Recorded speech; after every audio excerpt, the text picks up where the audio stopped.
বিহান আমার সাথে মিথ্যা ভালোবাসার নাটক করে আমাকে একটা সুন্দর বাড়িতে নিয়ে যায়। বাড়িটি দেখে আমার খুব পছন্দ হয়েছিল, আর তাই আমি নিজ ইচ্ছা থেকেই বলছিলাম যে আমি ঘরে প্রবেশ করতে পারি। বিহান বলল, এটা তোমার বাড়িই হবে। আমি যখন ঘরে প্রবেশ করলাম তখন দিহান দরজাটা আটকে দিল আর আমাকে বলল আমি চুপচাপ যেন বিছানায় শুয়ে পড়ি। আমি বললাম, দিহান না, আমি এখানে শুনব কেন? আমি বললাম, আমি কিন্তু চিৎকার করব। বিহান বলল, তোমার চিৎকার বাহির থেকে কেউ শুনতে পারবে না। তারপর দিহান আমার সাথে যা করেছিল বন্ধুরা তার গল্পতে শুনতে পারবেন। আমি নিচু শ্রেণীর খুব নিচু জাতির মেয়ে ছিলাম। আমি ধোপাখানার কাপড় পরিষ্কার এবং ইস্ত্রি করার কাজ করতাম। আমার বয়স মাত্র 13 বছর। আমি নিচু জাতের মেয়ে হলেও দেখতে ভীষণ সুন্দরী ছিলাম। আমার অনেক লম্বা চুল ছিল, কিন্তু আমি অশিক্ষিত ছিলাম। এমনকি নিজের নামও লিখতে জানতাম না। ছোট থেকেই পড়াশোনার প্রতি আমার কোনো আগ্রহ ছিল না।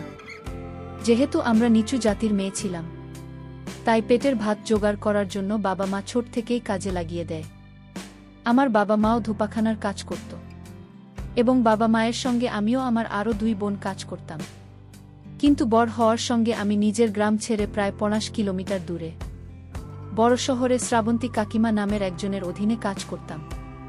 আসলে আমার বাড়ি ছেড়ে শহরের দিকে যাওয়ার কোনো ইচ্ছে ছিল না, কিন্তু বাবা বলেছিল ওই শহরে নাকি অনেক বড় ধোপাখানা আছে এবং সেখানে কাজের সুযোগ পেলে টাকাটা একটু বেশি পাওয়া যাবে। তাই বাবা মায়ের কথা শুনে শ্রাবন্তী কাকিমার ধোপাখানার কাজ করা শুরু করেছিলাম। সেখানে আরও অন্যান্য জায়গা থেকে অনেক মেয়েরা এসেছিল। আসলে আমাদের জাতির বেশিরভাগ ছেলেমেয়েরা কিন্তু ধোপাখানাতে কাজ করে, তাই আমাদের জাতির বেশিরভাগ ছেলেমেয়েরা অশিক্ষিত। কিন্তু আমি ভীষণ সুন্দরী ছিলাম বলে আমার কপাল খুলে গেছিল। তার সঙ্গে আমাকে অনেক কষ্ট সহ্য করতে হয়েছিল। আসলে আমি যখন শ্রাবন্তী কাকিমার ধোপাখানার কাজ করা শুরু করেছিলাম, সেখানে অর্পিতা বলে একটা মেয়ে ছিল, যে আমার সৌন্দর্য দেখে খুবই চলত। সেটা তো আমি প্রথমে বুঝতে পারিনি, অনেক পরে বুঝতে পেরেছিলাম। এবং শ্রাবন্তী কাকিমার ধোপাখানা যারা কাজ করত তারা কিন্তু সবাই আমাকে খুব ভালোবাসত, কারণ আমি খুব নম্র স্বভাবের ছিলাম এবং আমি খুব সুন্দরী ছিলাম বলে সবাই আমার চেহারার দিকে তাকিয়ে থাকত। আমাকে খুবই ভালোবাসত এবং আমি সবার কথা মানতাম। ওদিকে শ্রাবন্তী কাকিমা খুব কড়া মেজাজে ছিলেন। কাজে কিছু ভুল ত্রুটি হলে আমাকে বকাও দিতেন, কিন্তু উনি ভিতর থেকে খুব নরম মনের ছিলেন। কারণ আমার যখন মন খারাপ হতো তখন আমি বাড়ি যেতে চাইলে শ্রাবন্তী কাকিমা বাধা দিত না। এরকম ভাবে দুপাখানায় আমার বেশ ভালোই দিন কাটছিল। ওদিকে অর্পিতার সঙ্গে খুব ভালো বন্ধুত্ব হয়ে গিয়েছিল আমার। নিজের প্রত্যেকটা কথা আমাকে বলতো এবং আমি নিজের মনে প্রত্যেকটা কথা আমি তাকে বলতাম। একদিন আমি অর্পিতা একসঙ্গে ঘাটে বসে কাপড় কাচাছিলাম। ঠিক ওই সময় একটা অনেক সুন্দর ছেলে ঘাটের সামনে এসে দাঁড়িয়েছিল। তারপর সে গাড়ি থেকে নেমে আমার দিকে তাকিয়ে আমাকে ইশারা করে ডেকেছিল। ছেলেটি যখন প্রথমে আমাকে ইশারা করে ডেকেছিল, তখন আমি কিন্তু ভয় পেয়েছিলাম, কারণ ওই ঘাটে বাইরে থেকে কোনো ছেলে বা মেয়ে আসত না। ওখানে তো শ্রাবন্তী কাকিমার সব কর্মচারীরাই থাকত। ওই ছেলেটিকে আমি সেদিন ঘাটের মধ্যে প্রথম দেখেছিলাম। সে যখন আমাকে ডেকেছিল তখন আমি অনেক ভয়ে ভয়ে ছেলেটির কাছে গিয়েছিলাম। ছেলেটি তখন নিজের গায়ের জামাটা খুলে আমাকে বলল, এই জামাটা আমাকে কালকের মধ্যে পরিষ্কার করে দেবে। আমি তখন ছেলেটাকে বললাম, তুমি কি আমাকে ডাকছিলে এবং তুমি এই ঘাটে কেন এসেছো? এখানে তো তারাই আসে যারা শ্রাবন্তী কাকিমার অধীনে কাজ করে। ছেলেটা তখন আমার কথা শুনে হেসে বলল, শ্রাবন্তী, আমার মায়ের নাম, কালকে বাড়ি ফিরেছি এবং আমার এই জামাটা খুব বাজেভাবে দাগ লেগেছে, তাই মা আমাকে এখানে পাঠিয়েছে। তোমরা নাকি খুব ভালোভাবে জামা কাপড় পরিষ্কার করতাই, আমার জামাটা ভালোভাবে পরিষ্কার করে দেবে। তখন ছেলেটি আমার দিকে মুচকি হেসে বলল, তোমাকে একটা কথা বলবো, তুমি তো দেখতে ভীষণ সুন্দরী, তুমি এখানে কেন কাজ করছো? তুমি কি পড়াশোনা করো না? আমি তখন ছেলেকে বললাম, না, আমরা পড়াশোনা করে কি করব? আমাদের কাছে তো অত সামর্থ্য নেই যে আমরা পড়াশোনা করব, তাই আমাদের পড়াশোনার ব্যাপারে কথা বলে কোনো লাভ নেই, এটাই হচ্ছে আমাদের পেশা। ছেলেটি তখন মুচকি হেসে বলল, তুমি অশিক্ষিত হলেও এতটাই সুন্দরী যে তোমার চেহারা দেখে তো যে কেউ প্রেমে পড়ে যাবে। আর আমার নাম হচ্ছে দিহান। আমার নামটা মনে রেখো, কারণ আমি এখন থেকে মাঝে মধ্যে এখানে আসব আমার জামাকাপড় পরিষ্কার করতে দেওয়ার জন্য। আর কালকে আমার এই জামাটা পরিষ্কার করে রেখো, আমার বাড়িতে দিয়ে আসবে। এই কথাটা বলে ছেলেটা সেখান থেকে চলে গেছিল। জানি না কেন ছেলেটির মুখ থেকে আমার তারিখ শুনে মনে খুব আনন্দ হয়েছিল। পরের দিন সকালবেলা যখন দিহানের জামাটা সুন্দর করে পরিষ্কার করে শ্রাবন্তী কাকিমার বাড়ি গিয়েছিলাম, তখন ছেলেটি নিজের শরীর ঠিক রাখার জন্য ব্যায়াম করছিল। সে আমাকে দেখামাত্রই তাড়াতাড়ি উঠে আমার কাছে এসে বলল, আরে বাহ, তুমি আমার জামা নিয়ে এসেছ। তখন সে খুব খুশি হয়ে হঠাৎ করে আমার ধরে বলল, থ্যাংক ইউ আমার জামাটা সুন্দরভাবে পরিষ্কার করার জন্য। এবং আমার হাত ধরে বলল, তুমি তো সারাদিন কাপড় চোপড় কাচো, তা সত্ত্বেও তোমার হাত দুইটা কত সুন্দর। আমি তো লজ্জা পেয়ে গেছিলাম এবং তার মুখের অঙ্গভঙ্গিও কথা বলার ধরন দেখেই পরিষ্কার বুঝতে পেরেছিলাম যে দিহান আমাকে আমার কাছে কিছু চাইতো। আমি বুঝতে পারছিলাম আমি ওসব থেকে দূরে থাকতে চেয়েছিলাম, কারণ সে খুব শিক্ষিত ছিল আর আমি অশিক্ষিত ছিলাম। তার সঙ্গে আমার কোনো মতেই মিল হতো না এবং তারা অনেক পয়সা ভালো ছিল আর আমি নিচু শ্রেণীর ছোট জাতির মেয়ে ছিলাম। এমনিতেও শ্রাবন্তী কাকিমা যদি এ ব্যাপারে কিছু জানতে পারে তাহলে তো সে আমাকে তার এত বড় ধোপাখানা থেকে ধাক্কা মেরে বের করে দেবে। এই ভয়ে আমি ওসব চক্করে পড়তে চাইনি। তাই আমি দিহানের আর কোনো কথা না শুনেই সেখান থেকে দৌড়ে পালিয়ে গিয়েছিলাম। আমাদের ধোপাখানা থেকে শ্রাবন্তী কাকিমার বাড়ি 5 মিনিটের দূরত্বে ছিল, কিন্তু আমিও নিজেকে বেশি দিন ধরে রাখতে পারিনি, কারণ দিহান ধীরে ধীরে আমার কাছে আসা শুরু করেছিল। সে তো আমাকে দেখার বাহানা করে প্রত্যেক দিন ঘাটে চলে আসতো এবং লুকিয়ে আমাকে লক্ষ্য করত। আমি কিন্তু অনেক দিন তাকে এড়িয়ে যাওয়ার চেষ্টা করেছিলাম, কিন্তু পারিনি। সে তো আমাকে নিজের প্রেমের জালে ফাঁসিয়েছিল এবং বলেছিল সে নাকি আমাকে অনেক সুখে রাখবে। আমি তাকে অনেক এটা বোঝানোর চেষ্টা করেছিলাম যে তার সঙ্গে আমার কিন্তু বিন্দুমাত্র মিল হয় না।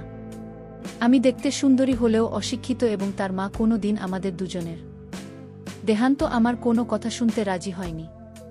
সে তো আমার ভালোবাসা পাওয়ার জন্য উন্মুক্ত হয়ে পড়েছিল। আমি যখন তার প্রেমে পড়ে গিয়েছিলাম তখন সে একদিন আমাকে সিনেমা দেখতে নিয়ে গিয়েছিল এবং এই কথাটা কিন্তু কেউ জানত না।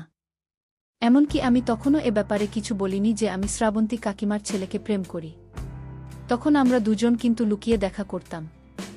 সেদিন আমি যখন দিহানের সঙ্গে দেখা করে বাড়ি ফিরছিলাম তখন অর্পিতা আমাকে বলেছিল, তোর ব্যাপারে আমি সব কিছু জেনে গেছি। আমি তার কথা শুনে আমি অনেক বেশি ঘাবড়ে গিয়ে বলেছিলাম, আমার ব্যাপারে কি জেনেছিস? অর্পিতা তখন বলেছিল, তুমি শ্রাবন্তী কাকিমার ছেলের সঙ্গে প্রত্যেক দিন দেখা করিস।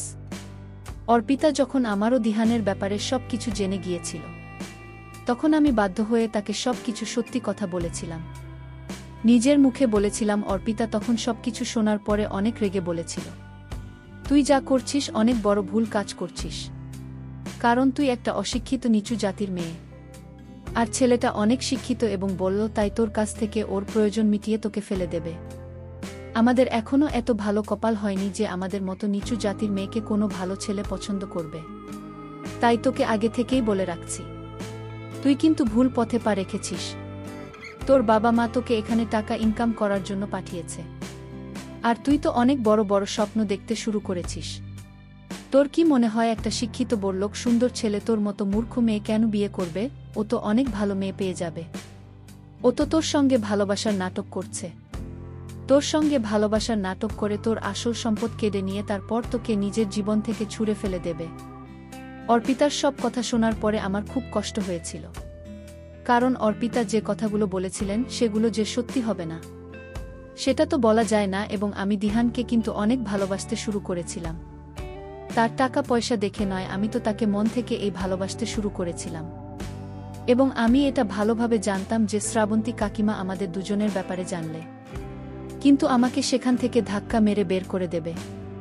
আমি তো বুঝতে পারছিলাম না এবার আমি কি করব। পরের দিন আমি বিহানের সঙ্গে দেখা করে অর্পিতার সব কথা দিহানকে বলেছিলাম এবং আমি তাকে এটাও জিজ্ঞেস করেছিলাম যে সে আমার মতো একজন অশিক্ষিত মূর্খ মেয়েকে কেন পছন্দ করেছে। সে তো আমার থেকে আরও ভালো ভালো মেয়ে পেয়ে যাবে। সেদিন দিহান আমাকে বলেছিল সে নাকি আমার সৌন্দর্য দেখে আমার প্রেমে পড়েছে এবং আমি যে অশিক্ষিত এতে নাকি তার কোনো অসুবিধে নেই এবং সে নাকি গ্রামের মেয়েদের খুব পছন্দ করে। এই জন্যই তো সে শহরে থাকা সত্ত্বেও শহরের কোনো মেয়েকে পছন্দ করেনি।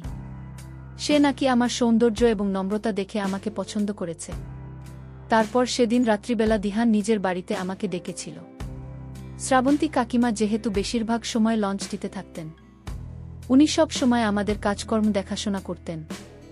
ওই জন্য উনি বেশিরভাগ সময় কিন্তু লন্ড্রিতে থাকতেন, কারণ দিহানের বাবা অনেক আগেই মারা গিয়েছিল এবং দিহানের বাবা মারা যাওয়ার পর থেকেই ব্যবসা তার মা দেখাশোনা করে। যে দিন থেকে অর্পিতা আমাদের ব্যাপারে সব কিছু জানতে পেরেছিল, সেদিন থেকে কিন্তু দিহানের সঙ্গে দেখা করলে আমি তাকে সবকিছু এসে বলতাম।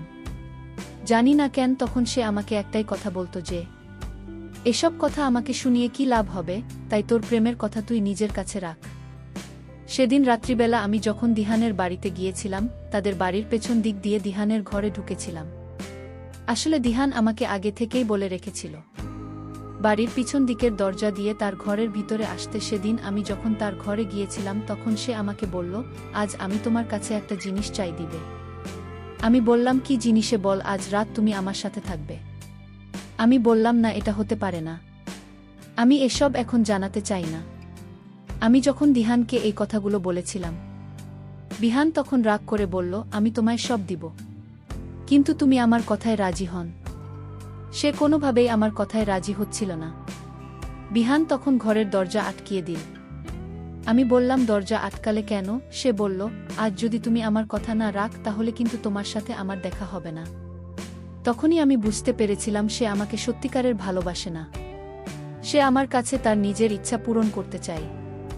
আমি বললাম, দিহান, আপনি খুব বাড়াবাড়ি করছেন, আপনি দরজা খুলুন, নইলে আমি চিৎকার করব। আমি চিৎকার করব। কিন্তু আমি চিৎকার করার আগেই দরজার বাইরে থেকে আমানত দিল। তারপর আমি ঘর থেকে বের হয়ে গেলাম। তারপরের দিন বিকেলবেলা যখন দিহান আমার সঙ্গে দেখা করতে এসেছিল, তখন বিহান বলেছিল, তোমার সঙ্গে বান্ধবীটা থাকে, তার নাম কি? আমি তখন বলেছিলাম, তার নাম অর্পিতা। বিহান তখন বলেছিল, অর্পিতা নাকি দিহানের কাছে তাদের পিতা নিয়েছিল, এবং আমি তাকে বলেছিলাম যে দিহান তার পিতা খুব পছন্দ করে, এবং বিহান বলেছিল অর্পিতা নাকি তার জন্য তাদের পিতা নিয়েছিল। আমি তো এটা বুঝতে পারছিলাম না। সে তো আমাদের দুজনের ভালোবাসা মেনে নেয়নি, তাহলে সে দিহানের জন্য কেন তালের পিঠা নিয়ে গিয়েছিল? এমনকি দেহান তো তাদের পিতা দেখে এটাই ভেবেছিল যে আমি হয়তো নিজের হাতে রান্না করে অর্পিতাকে দিয়ে পাঠিয়েছি তার জন্য, তাই সে খুব তাড়াতাড়ি তাদের পিতা পছন্দ করে খেয়েছিল। এবং তালের পিঠা খাওয়ার পরে দিহান জানতে পেরেছিল যে ওই পিতা নাকি অর্পিতা নিজে হাতে রান্না করে তার জন্য নিয়ে এসেছে। আমি আর্মিতাকে এই কথাটা জিজ্ঞেস করিনি যে সে কেন দিহানের জন্য তালের পিঠা নিয়ে গেছিল। তার পরের দিন সকালে আমি যখন একটা গ্রাহকের জামা কাপড় কেচে মেলে দেওয়ার জন্য যাচ্ছিলাম, ওই সময় অর্পিতা এসে বলল, বিহান নাকি আমার জন্য ঘাটের কাছে দাঁড়িয়ে আছে, সে নাকি আমাকে খুব তাড়াতাড়ি ডেকেছে, দিহান আমাকে ডেকেছে। এই কথা শুনে তো পরিষ্কার করা কাপড় চোপড়গুলোকে ওখানে রেখে তাড়াতাড়ি দিহানের সঙ্গে দেখা করতে গিয়েছিলাম। তারপর যখন আমি তার কাছে গিয়েছিলাম, তখন সে বলল, আমি তোমার বান্ধবীকে ভালোবাসি। আমি বলেছিলাম, আমি জানি তুমি একটা খারাপ মানুষ, তুমি সুন্দরী মেয়েদের সাথে প্রেমের নাটক করে তাদের মূল্যবান সম্পদ কেড়ে নাও, এটাই তোমার উদ্দেশ্য। আমি এই কথা বলতে দিহান আমাকে বলল, তোমার সাথে আজ একটা জরুরি কাজ আছে। আমি বললাম, কি কাজ এখানে বলেন? সে বলল, না, তুমি আমার সাথে যেতে হবে, কাজটা এখানে হবে না, কাজটা বাড়িতে গিয়ে করতে হবে। তারপর দিহান আমায় বলল, এই যে তোমার চোখের সামনে যে বাড়িটা দেখতে পাচ্ছ সেটা হচ্ছে তোমার আর আমার বাড়ি, আমরা বিয়ের পর এখানেই থাকব। ঘরটা দেখে আমার খুব পছন্দ হলো। আমি নিচ থেকে বললাম, দ্বিধা নেই, ঘরে কি আমরা একটু যেতে পারি? আমি বললাম, অবশ্যই যেতে পারবে, এটা তো তোমারই ঘর। তারপর আমি যখন ঘরে প্রবেশ করলাম, আমি ঘরের ভিতরের সৌন্দর্য দেখে অবাক হলাম। তারপর দিহান হঠাৎ করে দরজাটা আটকে দিল। তারপর দিহান আমাকে বলল, তুমি বিছানায় শুয়ে পড়। তারপর বন্ধুরা, কি হয়েছিল সেই ঘটনাটি আগামী পর্বে আপলোড দেওয়া হবে। প্রিয় বন্ধুরা, গল্পটি ভালো লাগলে অবশ্যই কমেন্ট করে জানাবেন। আর নিয়মিত এমন আলাদা স্বাদের গল্প শুনতে ভিডিওটিতে লাইক এবং চ্যানেলটিকে সাবস্ক্রাইব করে সাথেই থাকুন। আর হ্যাঁ, নোটিফিকেশন বেলটি অল করে রাখবেন, যাতে পরবর্তী গল্প সবার প্রথমে আপনাদের কাছে পৌঁছে যায়। ধন্যবাদ বন্ধুরা, ধন্যবাদ সবাইকে।